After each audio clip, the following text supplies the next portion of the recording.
WhatsApp नमस्ते साथीहरू। आज चाहिँ हाम्रो च्यानलको थर्ड भिडियो लिएर आएको छौँ।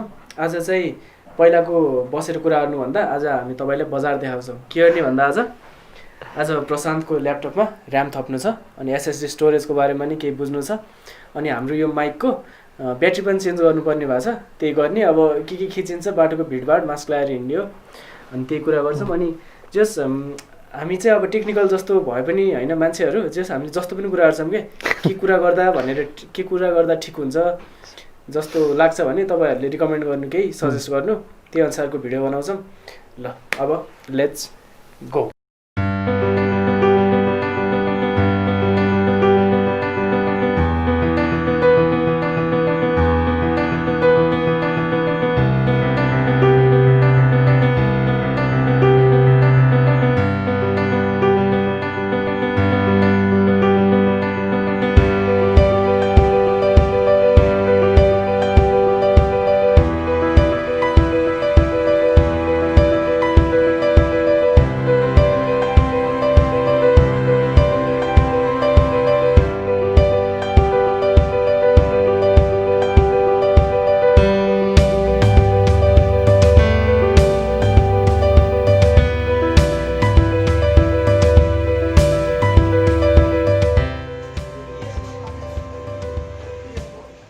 अच्छा हामी प्रशान्त अब सुरुमा चाहिँ गोरिल्ला ट्राइपड किनौँ होइन। अब राम्रो भिडियो बनाउँदै जाऊँ न भनेर अङ्कल। अनि यसको लागि यसको ब्याट्री किनौँ। यसमा ब्याट्री चेन्ज गर्नु छ होइन साथीहरू। के छ त्योसँग क्यामेराको लागि ब्याट्री एउटा कति पर्छ यसलाई कति भन्नुभयो 50।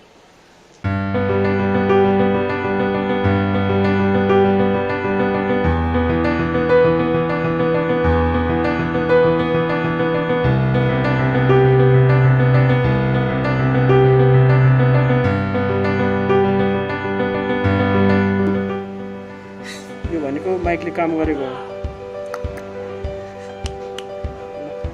हामी चाहिँ ऱ्याम किन्न आएको छौँ। म पनि ऱ्याम हाल्न आएको थिएँ आफ्नो म्याकबुकको लागि पहिला। हजुर अनि त्यही भएर म ट्याक्कै चिनेर तपाईँले मुख याद आयो। ठिक छ।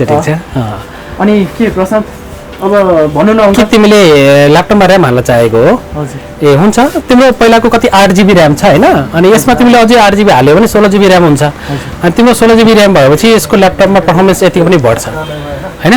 त्यो बढेपछि तिम्रो काम गर्न पनि सजिलो। अब तिम्रो हार्ड डिस्क पनि यसमा 1 TB HDD हार्ड डिस्क छ होला होइन। अब यसमा पछि गएर अब तिमीले अपडेट गर्न मन लागेपछि तिमीले एसएसडी हार्ड डिस्क पनि हाल्न सक्छौ। एसएसडी हार्ड डिस्क हालेपछि त के काम हुन्छ भने एसएसडीको अरूभन्दा 15-20 गुणा बढी फास्ट काम गर्ने ग्राफिकहरूको लागि अलिक राम्रो सजिलो हुन्छ। त्यो गरेको चाहिँ बेटर हुन्छ। त्यो कुराहरू हुन्छ। ऱ्याम र हार्ड डिस्कहरूको प्रोसेस त अब चेन्ज गर्न मिल्दैन ल्यापटपहरूमा त्यस्ता कुराहरू छ। म त भइसक्यो 10 इयर्स भइसक्यो यो रिपेयर गर्ने। यहाँ काम गरेँ मैले 10 इयर्स जति भइसक्यो। अब के चेन्ज देखिराख्नु भएको छ कि डिभाइसहरुमा? त्यसमा धेरै डिफरेन्ट देखाएको छ एकदमै। अब पहिला कस्तो फेमस थिएन एकदमै यसमा एकदम महँगो थियो। ल्यापटप नि एकदम महँगो थियो लग्जरी आइटम जस्तै। अहिले चाहिँ अब तपाईँको ल्यापटपहरू अहिले सबले नर्मल मान्छेले पनि ल्यापटप किनेर चलाउन सक्ने स्थिति आइपुगेको छ अहिले।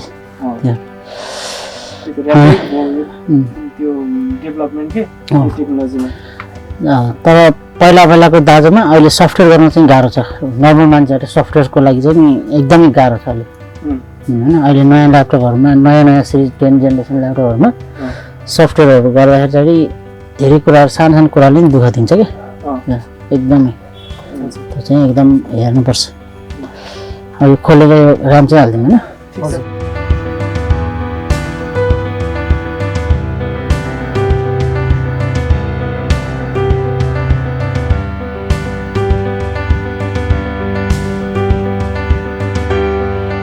यहाँनिर यता पनि स्क्रु छ क्या? हालिसक्यो खोल झिकिसक्यो मैले। ल अब यसमा डुअल फ्यान हुन्छ गेमिङ भएको भएर यसमा अब ऱ्याम हाल्नु पऱ्यो होइन।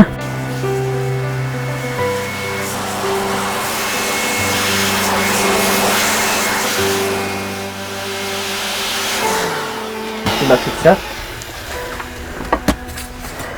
ऱ्याम खोइ त यहाँ छ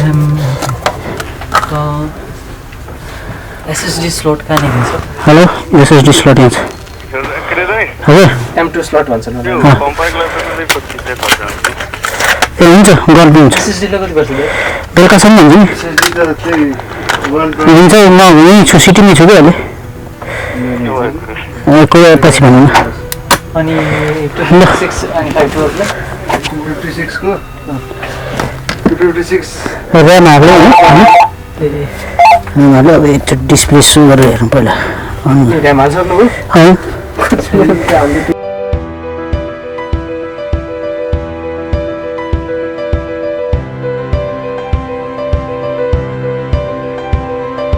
अङ्कलले ऱ्याम हालिदिनु भयो सब कुरा हालिदिनु भयो ओके छ त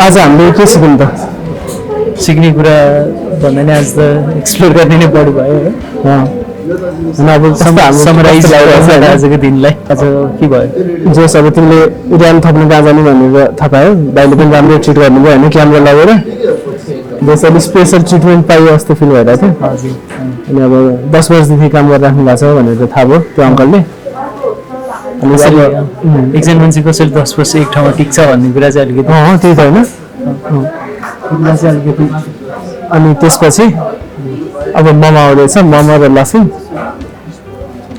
अनि हामी जर्सी पसल गयौँ यहाँ जर्सी पसल गयौँ नेक्स्ट मन्थको लागि अब विन्टर पनि स्टार्ट हुँदैछ अहिले जर्सी किन्यो भने लानु मिल्दैन अनि सो नेक्स्ट मन्थ विन्टरको लागि के हुडीहरू त्यस्तो त्यस्तो ज्याकेट्सहरू के आउँदैछ भने मेबी किन्ने कि भनेर त्यो बुझ्न लागि भयो सो नेक्स्ट मन्थतिर के आज नोभेम्बर 1 युनाइटेड भर्सेस आर्सेनल छ युनाइटेड ऱ्यासफोर्डले गोल हान्यो भने मैले भोलि नै ऱ्यासफोर्डको जर्सी किन्न आउने भनेर बाचा चाहिँ गरेको छु ह्याट्रिक भयो होइन ह्याट्रिक भयो भने अस्ति त ह्याट्रिक हान्यो नि च्याम्पियन्स लिगमा होइन लाइप्सिगसँग ल अब धेरै बजी खाएको अरे लाफिङ हो मैले पनि धेरै भयो नखाएको लाफिङ हामी यो भिडियोलाई के भन्ने